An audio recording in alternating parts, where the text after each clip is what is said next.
உங்களோட வாழ்க்கையில சிறந்த வெர்ஷனா உங்கள நீங்க மாத்திக்கிறது எப்படி? உங்களோட வாழ்க்கை ஒரு பெரிய வடிவில்லாத கருங்கல் பாறையா நீங்க உணர்றீங்களா? கவலையே வேண்டாம். இந்த விஷயங்கள நீங்க செஞ்சீங்க அப்படின்னா, கண்டிப்பா உங்களோட வாழ்க்கையில தேவையில்லாத எல்லாத்தையும் அகற்றிட்டு, உங்களுக்குள்ள இருக்கிற சிறந்த நீங்களா வெளிய வந்து, இந்த உலகத்துல ரொம்பவே அற்புதமா வாழ்றது எப்படி அப்படின்னு தான் இந்த பதிவுல நம்ம பார்க்க போறோம். ஒரு மாணவன் ஒரு சிறந்த சிற்பி ஆகணும் அப்படிங்கிறது தான் அவனோட மிகப்பெரிய கனவு. அதனால அந்த ஊர்லயே ரொம்பவே திறமை வாய்ந்த ஒரு குரு கிட்ட போயிட்டு இந்த மாதிரி ஒரு சிறந்த சிற்பி ஆகிறது தான் என்னோட மிகப்பெரிய கனவு. அதுக்கு நான் என்ன பண்ணணும் குருவே அப்படின்னு சொல்லிட்டு குரு கிட்ட பேச ஆரம்பிக்கிறான். அவர் ரொம்பவே அனுபவங்கள் நிறைந்த ஒரு அற்புதமான சிற்பி. அவர் அந்த இளைஞனை கூட்டிட்டு போயிட்டு ஒரு மிகப்பெரிய வடிவில்லாத ஒரு கருங்கல்ல காட்டுறாரு. இதிலிருந்து நம்ம என்ன செய்ய போறோம் அப்படின்னு சொல்லிட்டு அந்த குரு கிட்ட கேட்குறாங்க. ஒரு சிங்கம் தூக்கத்திலிருந்து விழித்தெழுவது போல ஒரு அற்புதமான சிற்பத்தை தான் நம்ம இதிலிருந்து செதுக்க போறோம் அப்படின்னு சொல்லிட்டு குரு சொல்றாரு. அந்த இளைஞனுக்கு ரொம்ப குழப்பமாயிடுது. இந்த கல் ரொம்பவே சுறுசுறுப்பா ரொம்ப வடிவின்மையா இருக்கு. இதை வச்சு நம்மளால எப்படி ஒரு நல்ல அற்புதமான அதுவும் ஒரு சிங்க வடிவிலான அவ்வளோ அழகான சிற்பத்தை நம்மளால செதுக்க முடியும் அப்படின்னு சொல்லி குழம்பி போகிறான். அதுக்கு அந்த குரு சொல்கிறாரு, ரொம்பவே எளிதான விஷயம்தான். நீ எதை இதிலிருந்து எடுத்தா உனக்கு ஒரு சிங்க முகம் கிடைக்குமோ அந்த கற்கள் எல்லாம் இதிலிருந்து நீ வெட்டி எடுத்துடு, உனக்கு ஒரு அழகான சிங்கம் கிடைக்கும் அப்படின்னு சொல்கிறாரு. அந்த குரு சொல்கிறது இளைஞனுக்கு ஒன்றுமே புரியலை. மறுபடியும் அந்த குரு விளக்குறாரு. சிங்கம் ஏற்கனவே இந்த கல்லோட உள்ள இருக்கு. உன்னோட வேலை அப்படிங்கிறது என்ன அப்படின்னா, அந்த சிங்கத்தை மறைச்சிட்ருக்க அதிகப்படியான தேவையற்ற கல்லை நீக்கிறது மட்டும்தான். சிங்கம் இல்லாத மற்ற கற்களை மட்டும் நீ நீக்கினாவே போதும் அப்படின்னு சொல்லி சொல்கிறாரு. அந்த இளைஞனுக்கோ எந்த ஐடியாவும் வரல.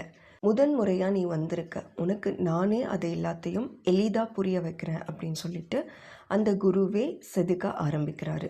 அந்த மாணவனோ உற்று கவனிச்சுட்டே இருந்தான். குருவோ முதல்ல பெரிய தேவையில்லாத பகுதியெல்லாம் அகற்றிக்கிட்டே வந்தார். பின்னாடி சின்ன சின்ன துகள்கள் எல்லாமே அகற்றிட்டே இருந்தார். வாரங்கள் கடந்து சென்றது. மெல்ல மெல்ல ஒரு அழகான வடிவம் தோன்ற தொடங்கியது.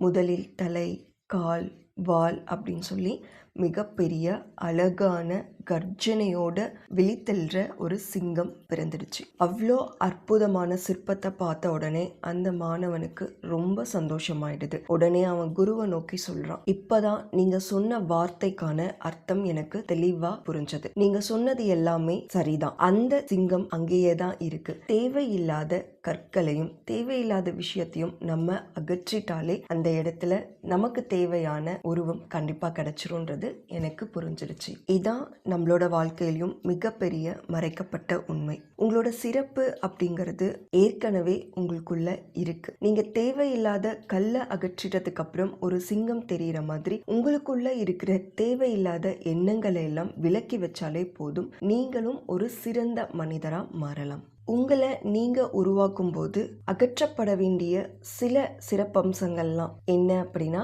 உங்களோட பயம், சந்தேகம், விமர்சனங்கள், தவறான நம்பிக்கைகள், இந்த மாதிரி தேவையில்லாத கற்களை நீங்க அகற்றிட்டா சிங்கம் வெளியே வர்றது போல உங்களுக்குள்ள இருக்கிற நீங்க ரொம்பவே இயல்பா ஒரு வெற்றியாளனா வெளியே வந்து இந்த உலகத்துல சாதிக்கலாம். வாழ்க்கையில எடுக்கிற ஒவ்வொரு முடிவும், நம்ம எதிர்கொள்ற ஒவ்வொரு சவாலும், நீங்க எடுக்கிற ஒவ்வொரு சிறிய நடவடிக்கையும் உண்மையான உங்களை மறைச்சிட்டு இருக்க ஒரு சிறிய துண்டை அகற்றும் ஒரு சுத்தியலின் அடி மாதிரி இருக்கணும். அப்போதான் உங்களோட வாழ்க்கையில சரியான தீர்க்கமான முடிவை எடுத்து உங்களோட வாழ்க்கையில முன்னேற முடியும்.